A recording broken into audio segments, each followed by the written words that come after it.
বাংলাদেশের জন্য বড় সুখবর। চীন, মায়ানমার এবং বাংলাদেশকে যুক্ত করে অর্থনৈতিক করিডোর তৈরির প্রস্তাব দিয়েছে বেইজিং।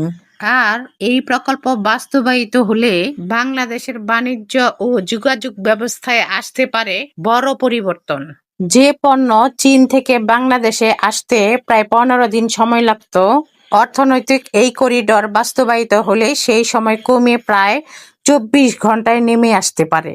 এতে পরিবহন খরচ কমবে, ব্যবসা বাণিজ্যের গতি বাড়বে। শুধু তাই নয়, বাংলাদেশের বন্দর, সড়ক ও যোগাযোগ ব্যবস্থা, শিল্প ও বিদেশি বিনিয়োগে নতুন গতি আসতে পারে। পাশাপাশি বহু লোকের কর্মসংস্থান বৃদ্ধি এবং বাংলাদেশের রপ্তানি বাণিজ্য আরো শক্তিশালী হওয়ার সুযোগ তৈরি হবে এবং বাংলাদেশের অর্থনীতিতে নতুন সম্ভাবনা তৈরি হতে পারে। তো বন্ধুরা, আপনারা কি মনে করেন বাংলাদেশ এই সুযোগ পুরোপুরি কাজে লাগাতে পারবে? কমেন্টস করে জানান।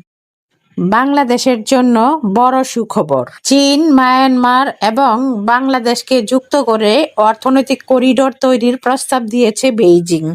আর এই প্রকল্প বাস্তবায়িত হলে বাংলাদেশের বাণিজ্য ও যোগাযোগ ব্যবস্থায় আসতে পারে বড় পরিবর্তন। যে পণ্য চীন থেকে বাংলাদেশে আসতে প্রায় 15 দিন সময় লাগত, অর্থনৈতিক এই করিডোর বাস্তবায়িত হলে সেই সময় কমে প্রায় 24 ঘন্টায় নেমে আসতে পারে।